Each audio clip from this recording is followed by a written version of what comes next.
All right, my name is Josiah Roe, and I'm the editor-in-chief of the Journal of Lost Time. And I'm here to talk with you today about the things that you need to know when you're traveling to beautiful Baja, California, which is one of my absolute favorite places to overland, to van life, to road trip, and to explore and have a wonderful time in what I think is one of the most beautiful places and unique places on Earth. The first thing you need to be aware of when you're traveling to Mexico is that you need to get Mexican insurance. Insurance in Mexico works a little bit differently than it does in the United States. So even if your insurance policy says it covers international travel, the government of Mexico still requires that you carry an insurance policy from a Mexican company. This is because when you get in an accident in Mexico, they actually send out an adjuster that looks at what happened and makes a decision about liability and then contacts the insurance companies. So in that case, you need to make sure that you have a Mexican insurance policy. If for some reason you get pulled over and they ask to see proof of your Mexican insurance and you don't have it, they can impound your car, and that can cost money until you actually go and get a policy that covers your vehicle. My absolute favorite insurance company to work with is one called Baja Bound Insurance. It was started by two gentlemen out of San Diego who've been traveling to Baja for 20 years and have built an extensive network of towing and recovery providers, of mechanics that can help you in the case that something happens.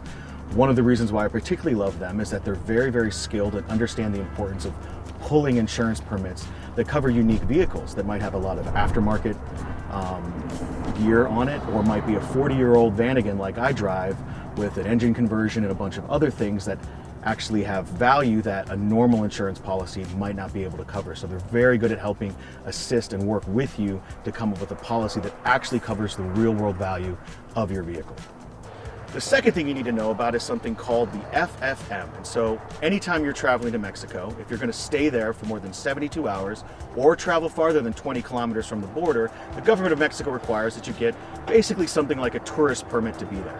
And you could do it online. You can just Google FFM Mexico and you can find places to fill it out and complete it. It costs about $30, or you can do it at the border. Now, in all of my times to Mexico, I've only been asked to show that paper once. But in the case that you do get asked for it and you don't have it, they might fine you a couple $100s. So get it online, show it at the border, you should be fine. So the third thing that you want to have when traveling to Mexico is a really good map. Google Maps is fine when you're inside of Tijuana or Cabo San Lucas or Todos Santos and on the major highways, but outside of that, its utility disappears pretty quickly. Even things like your GPS tracks for some really cool courses aren't going to tell you about the quality of those roads or some of the cool detours you might want to take to a beautiful beach, to an epic canyon, to a great overlook. The best resource that exists right now for maps in Baja, California is something called the Baja Road Atlas and Almanac, which was published by Benchmark Maps. They spent the last decade traveling all the roads, talking to locals, sending out teams down some of the craziest and most remote trails that you might even imagine to some of the most beautiful places on the peninsula, and they have filled it with so much information and rich detail. I love reading it even when I'm not in Baja because it's so beautiful and so detailed. And with it, I've been able to find some of the most beautiful places I've ever been in the world, where I'm sitting on a beach watching schools of tuna that I'm catching on the fly. It's a really wonderful thing that I highly recommend getting. The fourth thing that you should think about getting when traveling to Baja is a spot GPS communicator of some kind where you can get messages to the outside world. Some of these places in Baja have absolutely no cell service. In fact, most of the peninsula doesn't have cell service, so having some way to get a message out if something happens is a good idea. You can use that to contact your insurance provider, to send out a tow truck, or friends when you need help. It is absolutely the case that there are folks that will come along in just about every location who can help you out. I've broken down a couple 100 kilometers from pavement, where I had a front right radius arm on my suspension snap, and a local ranchero did one of the best welding jobs that I've ever seen. It ended up being a really wonderful experience. But in that situation, it would have been nice to be able to get a message out to some of my friends who I was supposed to meet in 2 days. So I would definitely recommend getting something like that. So the next thing I'd like to talk with you about having in Mexico is a basic recovery kit. Your shovel, your tow straps, and your max tracks. When you're traveling down some of these arroyos into some of these epic beaches, sometimes when a storm comes through, they can mix it all up, and what looks like something you can drive on is actually really loose gravel and sand, and so you might find yourself getting stuck, even in an epic four-wheel drive vehicle. It happens. In those cases, having that gear, particularly when you're with the caravan, is vital, or when the ranchero comes by in his unbelievably beautiful overlanding truck can help pull you out. I'm not saying it's going to happen to you, but it's a good idea to have those tools in your vehicle with you at all times. So when you're traveling in Baja California, sir, it's important to remember that there's really just one highway north and south. That's Highway 1. Outside of that highway, there are dirt roads that aren't necessarily maintained. But when you're on that main highway, the Mexican government has set up several military checkpoints that you're going to have to go through. This can be a little alarming for somebody, particularly your first time going through, because you have a bunch of people standing there, soldiers with weapons, asking you to stop and asking you why you're there. They are not there looking for you. They're dealing with the cartels and the drug war that's ongoing, but it's not something that really has anything to do with you. They're just there, and they oftentimes just want to check out your interesting vehicle. Open it up, keep an eye on what's going on. There really haven't been any reports of theft or anything like that. It'll take about 5 minutes. Sometimes they just wave you right through. Don't be alarmed, you'll get used to it.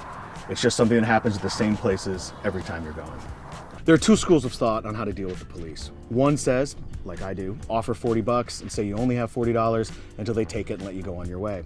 It's called the mordita. The other school of thought is you say no, you say take me to the station, you say I'm not giving you anything until they let you go on your way. I leave it up to you to decide. I'm not telling you which one's better. The important thing to remember is never give up your passport and never give up your driver's license. There are 3 primary places you can cross the border into Baja California. The first one is San Isidro at Tijuana. The other one's at Tecate in the middle. And the other one's to the east at Mexicali or Calexico. If you're wanting to hang out on the northwest side of the peninsula and you want to do Tijuana and Ensenada and all that tourist funness, you want to cross at Tijuana. If you're looking for the easiest, fastest crossing, you can do it in the middle at Tecate, but then you kind of got to decide if you're going to go east over to Highway 5 and south or over to Highway 1 on the coast and head south that direction. You have a little bit more drive time in there. The other place you can cross is at Mexicali, which is on Highway 5 on the east side. The thing to remember is the borders are always a little bit intense and a little bit crazy because there's so many people living in that area. They're sort of like this area that you've got to get through till you get to the big wide open spaces of Baja. When you're crossing into Mexico, it tends to go very, very quickly. They might not even ask for your passport or your FFM. They might just usher you right in. Now, when you're crossing north back into the United States, that's a completely different situation. You need to have your passport. If you don't have the fast pass or the quick one to go through, it can take a really long time, especially if you're at Tijuana or especially if you're at Mexicali. Just remember, be patient, take your time, bring some water, make sure your car's fueled up so you've got air conditioning, particularly in the hotter months, and just try to zen out for those few hours that it's going to take you to get back north. So the next thing I want to talk with you all about is bringing your pets to Baja. So this is Rona, and she just did her first winter down in Baja with me, and they are going to have an amazing time when you take yours. There's so much space for them to run around, chase seagulls, and have a blast. And you really have no legal issues whatsoever bringing them down there. Just bring their vaccination papers on the off chance that someone at the border asks for them.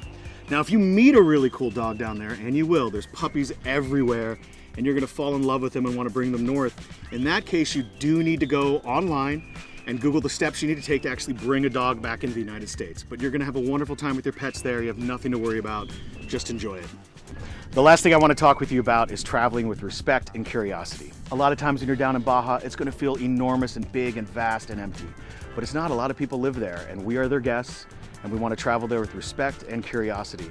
A lot of times you're going to be in some beautiful location, and that's actually where somebody's been ranching for 5 generations. Say hello, be friendly, you're going to make friends that last the rest of your life, and sometimes they might even show you one of the coolest places you didn't even know existed.